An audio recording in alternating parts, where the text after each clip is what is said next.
हाथ जोड़ के मोदी जी से आग्रह करना चाहेंगे। हमारी प्रिंसिपल है यहां नवोदय विद्यालय की अररिया, इनकी बेटी को 5 दिनों से गैस सिलेंडर नहीं दिल्ली में।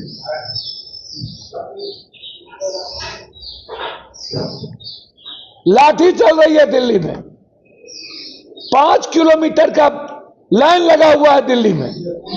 मैंने इतना अनुशासित लाइन जिंदगी में नहीं देखा।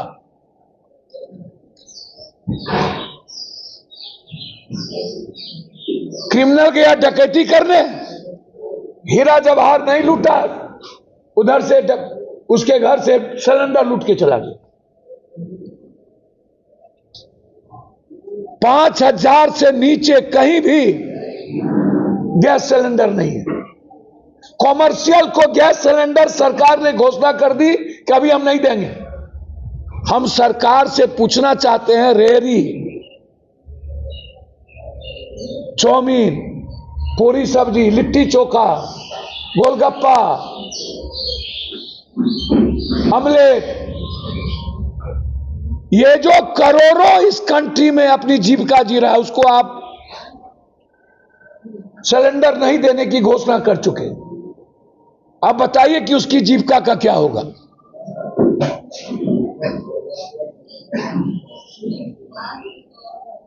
हमने सरकार से उस दिन भी मांग की।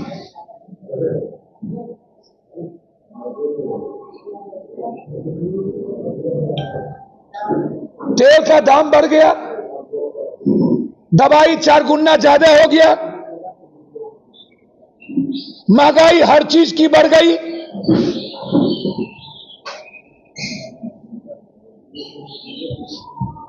उम्मीद करिए कि भारत के जनता का क्या स्थिति है,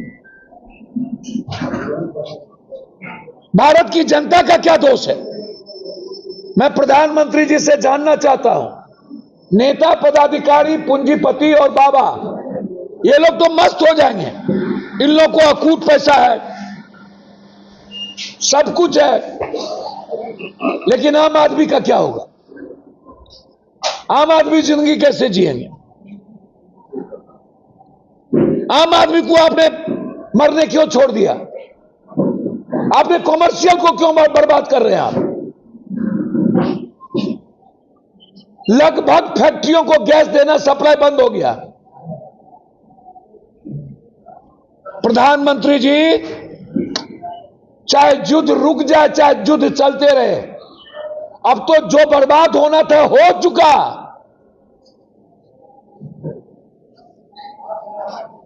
एमआरआई में जो एथोसनियल लगता है, वो उसकी फैक्ट्री तबाह खत्म हो गई। एमआरआई 30,000 32,000 चला जाएगा। दवाई 4 गुना चला गया।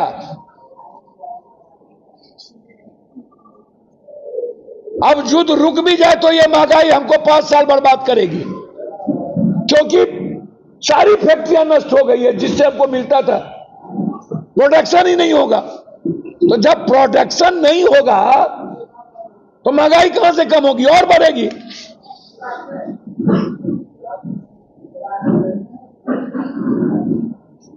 इसीलिए मेरा सीधा आग्रह है सरकार से, कॉमर्शियल गैस को मत रोकिए। बच्चे और बच्ची जो तैयारी कर रहे हैं, पढ़ रहे हैं, उनको आप गैस मुहैया कराइए। आज 7 दिनों से 8 दिनों से मेरे तरफ से पटना में हर दिन 200 लड़कियों को 300 रुपया, और पूर्णिया में लगभग सबको गैस रिफिलिंग, छोटे गैस में, जो भी लड़कियां आ रही है। अभी मैंने डीएम साहब से बात किया कि कॉमर्शियल का क्या होगा।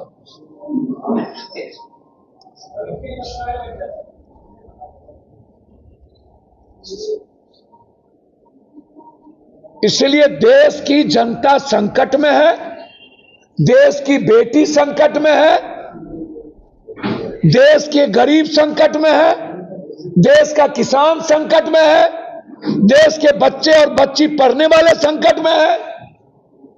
सरकार हिंदू मुसलमान में बंगाल, असम, तमिलनाडु में लगा हुआ। पूरे देश की जनता भाड़ में जाए, चुनाव नहीं रुकना चाहिए, दंगा होना चाहिए।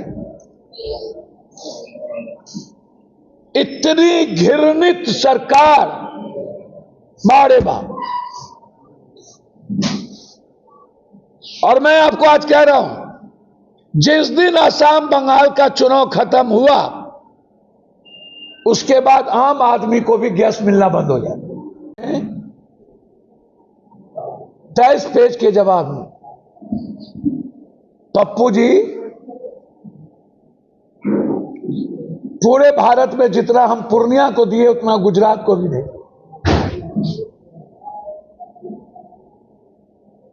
आजादी के बाद 18 ओवरब्रिज रेलवे पे,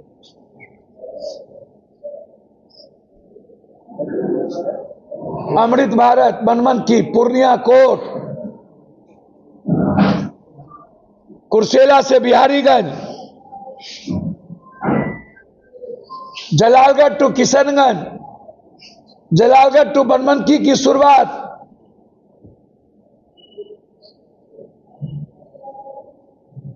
हिस्ट्री में आजादी के बाद उन्होंने कितना, किस मद में पैसा डाला, किसी में 350, किसी में 1500 करोड़,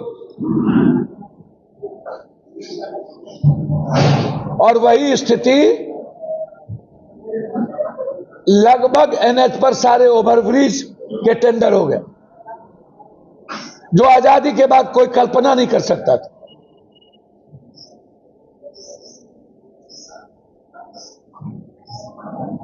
और हर दिन पूर्णिया, सीमांचल, कोसी का नाम दुनिया में सदन से सुनी जाती है।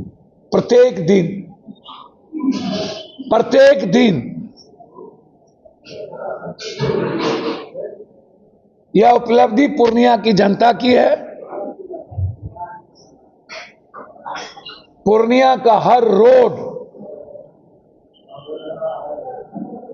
एनएच से जुड़ना, हर गली रेलवे से जुड़ना, और आम जनता के राहत के लिए एनएच पर सारा, चाहे वो कोढ़ा हो, चाहे कुर्सेला हो, चाहे नौगछिया हो, चाहे हरदा हो, चाहे नेवालाल चौक हो,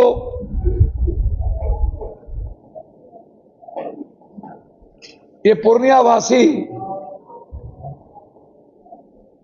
को हर चीज,